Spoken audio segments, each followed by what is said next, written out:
कहानी का स्टार्ट एक ओवन नाम के आदमी से होता है जिसके पास एक नील नाम का लड़का आता है जो उससे कुछ पैसे देकर कहता है कि वो उससे कुछ बात करना चाहता है। लेकिन ओवन उसे वही कहता है जो आने वाले हर इंसान से कहता आया है कि यहाँ से चले जाओ। उसके बाद हम ओवन को खुद को रिकॉर्ड करते हुए देखते हैं जिसमें वो बताता है कि उसकी वो बिल्डिंग यानी कि पब के स्पेशल किराएदार के साथ आती है जो बेसमेंट में रहती है। वो रिकॉर्डिंग में किसी से कहता है कि अब जब तुम्हारा नाम प्रॉपर्टी में है तो तुम उसके प्रोटेक्टर हो। ये तुम्हारा काम है कि वो बेसमेंट से बाहर ना आए। ये तुम्हारे लिए खतरनाक होगा और अगर ये तुम देख रही हो तो मतलब मैं मर चुका हूँगा। फिर हम देखते हैं कि ओवन बेसमेंट में जाता है और बेसमेंट को जलाने वाला था।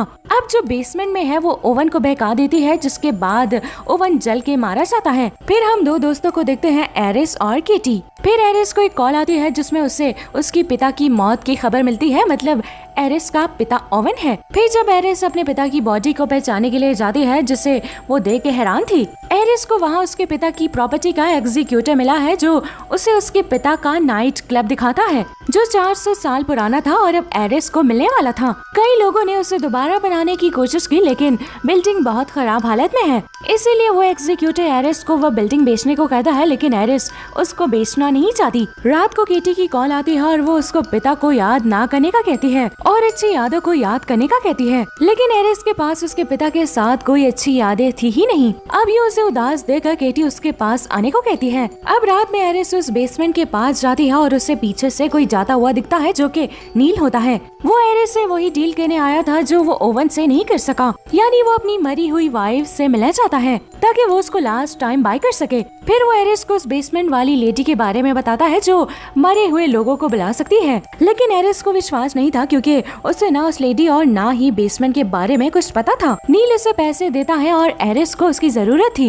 एरिस इस डील के लिए तैयार हो जाती है और नील को कल रात आने के लिए कहती है क्योंकि उसके पास अभी बेसमेंट की चाबी नहीं है। अगले दिन बिल्डिंग एरिस के नाम हो जाती है। एरिस को बस एक डील साइन करनी थी जो वो कर देती है। ये एग्जीक्यूटिव उसे एक सीडी देता है जिसमें इंस्ट्रक्शन थी जो ओवन ने छोड़ी थी। अब रात में वो दोनों नील के साथ बेसमेंट में जाते हैं और उस लेडी यानी क्रिएचर को बाहर बुलाते हैं। पहले तो ये एरिस और केटी को मजाक लगता है, फिर वो लेडी दीवार पे बने एक छेद से बाहर आती है जो अटैक करने वाली थी। तब उन्हें पता लगता है कि ये सिर्फ एरिस का कहना मानती है क्योंकि अब बस एरिस ही उसकी गार्डियन है। एरिस उसको एक कुर्सी पे बैठने के लिए कहती है और उसके सर पे एक बैग हमेशा रहता है। अब नील उस बैग हेड के हाथ में अपनी वाइफ की रिंग देता है और वो लेडी उस रिंग को खा लेती है। वो एक लेडी के पास जाती है जो नील की वाइफ नहीं बल्कि उसकी माँ होती है जो 20 साल पहले मर गई थी। उन्हें देख के नील हैरान था, उसे लगता था कि वो उन सब की वजह है। और कुछ पल के बाद उसकी माँ के अंदर से वो शैतान बोलता है कि नील ही इन सब की वजह है। उसकी माँ कभी भी बच्चा नहीं चाहती थी,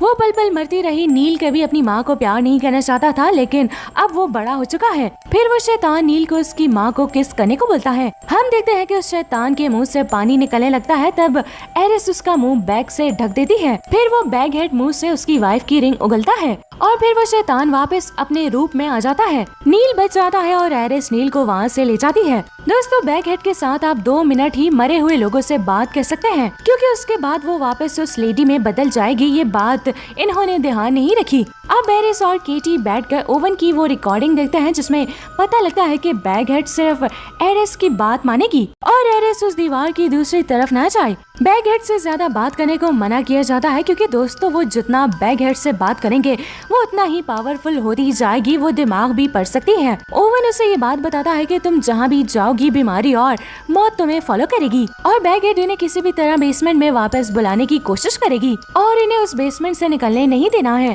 क्योंकि अब एरिस इस दुनिया और उस दुनिया के बीच में खड़ी है। अब बेसमेंट की सीढ़ी पर एरिस डू नॉट क्रॉस लिख देती है और बैग हेड को ऑर्डर देती है कि बेसमेंट से बाहर ना आए। उधर केटी को एक फोटो मिलती है जो फ्रैंकलिन व्लॉगर की होती है और रिसर्च से पता लगता है कि वो उस बिल्डिंग का ऑनर था जिसने खुद की जान ले ली थी। अब ऑटो केटी को हॉन्ट करता है जिसके पल पल बाद वो गायब हो जाता है। फिर से वापस नील आ गया, बैग हेड को सारा की चेन देता है और बैग हेड सारा में बदल जाती है। दोस्तों, सारा एक एक्सीडेंट में मारी गई थी। और अब यहाँ आता है ट्विस्ट, क्योंकि नील सारा से मिलके गुड बाय नहीं बल्कि जवाब मांगने आया था कि सारा किससे मिलने गई थी और किसके साथ थी। वो नील को छोड़ने वाली थी और तभी दोस्तों 2 मिनट पूरे हो जाते हैं। बैगहेड इन्हें धोखा देती है और अपने असली रूप में दिखती है और वो एरिस पे हमला कर देती है। फिर केटी उसके मुंह को ढक देती है। एरिस बच जाती है और तब बैगहेड कहती है कि वो और एरिस दोनों ही कैद में हैं। फिर एरिस को बैगहेड उसके पिता के रूप में दिखाई देती है और देखती है कि उस रात ओवन ने अपनी पत्नी को बुलाया था, लेकिन वो जानता था कि वो बैगहेड है। अब ओवन उस पब को जलाने वाला था, पर बैगहेड ने उसे धोखे से जला के मार दिया और ये सब एरिस को दिखाई दे रहा था। अब दोस्तों उसी रात एरिस को सपना आता है। उसमें उसे अपना फादर दिखाई देता है जो अपने चेहरे की खाल नोच रहा है और उसका मुंह भयानक दिखता है। जब एरिस उसका गला दबाने लगती है तो एरिस को ही हर्ट होना शुरू हो जाता है। असल में जो चाबी एरिस ने पहन रखी थी उससे उसका गला दब रहा था और तभी केटी आके उसे धागे को काट देती है। अब एरिस अपने पिता की आत्मा को बुलाती है और अब केटी फ्रैंकलिन पहुंच जाती है, जहां वो देखती है कि ओटो इस श्राप से भागने की कोशिश कर रहा था। वो वहां की कटिंग उठा लेती है और एरिस को कॉल करके कहती है कि वो पुराने ऑनर के घर आई है और शायद इससे बचने का जवाब ओटो के पास होगा। उधर ओवन की आत्मा एरिस को वहां ना बुलाने का कहती है और बैगहेड की पावर्स को यूज करने का मना करती है। अब इसे छुटकारा पाने के लिए एरिस कॉन्ट्रैक्ट जला देती है, लेकिन वो पेपर नहीं चलता। तभी वहाँ केटी आ जाती है और एरिस को ढूंढने लगती है, लेकिन एरिस नशे में बेहोश थी। उसे ढूंढने के लिए केटी बेसमेंट में जाती है और उससे वहाँ ओटो की आत्मा दिखाई देती है, जो उसे सारी कहानी बताता है कि उसकी किस्मत 400 साल पहले लिखी जा चुकी थी। दोस्तों उस जमाने में कुछ भाइयों को एक लेडी मिलती है जो मरे हुए लोगों को बुला सकती थी, जिसके उन पावर्स को उन भाइयों ने अब्यूज किया।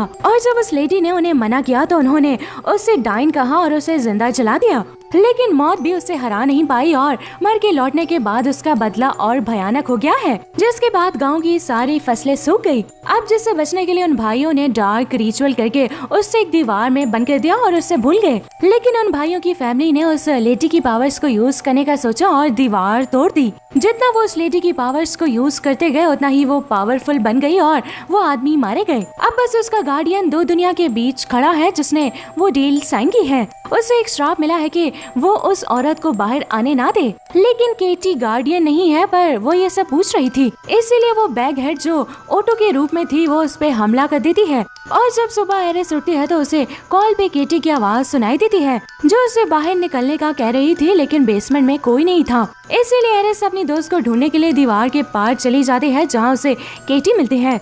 अब ये दोनों जब बाहर आने लगते हैं तब एरिस को केटी की लाश मिलती है और जो उसके साथ थी वो बैगहेड थी, जिसके बाद वो छत पे चलती नजर आती है और वो बहुत भयानक लग रही थी। तभी नील आके एरिस को बचा लेता है और पिल्स दे के उसे आराम करने को कहता है। अब रात को एरिस को नील बेड पे नहीं दिखता, इसलिए वो बेसमेंट में जाती है, जहाँ नील बैगहेड से डील कर रहा था कि वो उस जगह को ले लेगा, लेकिन इसके बदले वो जब चाहे सारा से मिल सके और उसके साथ रह सके।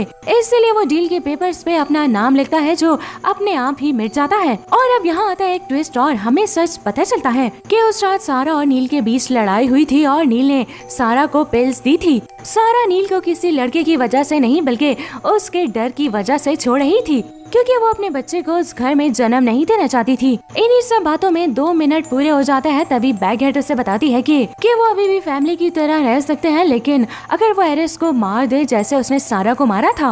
और ये सारी बात एरिस वहाँ छुप के सुन रही थी। ये जानने के बाद नील एरिस को मारने के लिए उसके पीछे भागने लगता है और उसे छत से गिरा देता है, जिससे एरिस की मौत हो जाती है। फिर वो एरिस को लेकर बैगहेड के पास आता है और उसे एरिस का फोन देता है ताकि एरिस नील का नाम उसके डील में लिख दे। बैगहेड एरिस के रूप में आती है। फिर नील डील पे उसका नाम डालने को कहता है, लेकिन बातों बातों में 2 मिनट पूरे हो जाते हैं। यही नील की सबसे बड़ी गलती थी कि उसने गार्डियन को ही मार के उसका रूप लेने को कहा, क्योंकि एरिस का नाम अभी भी डील में ही है। और अब बैगहेड एरिस बन गई थी, इसीलिए अब वो खुद ही की मास्टर है और वो फ्री हो गई है। अब वो सारा और नील की माँ के रूप में नील को जान से मार देती है और वहाँ से चली जाती है। एंड के सीन में हम देखते हैं कि डील जल जाती है और पब में आग लग जाती है।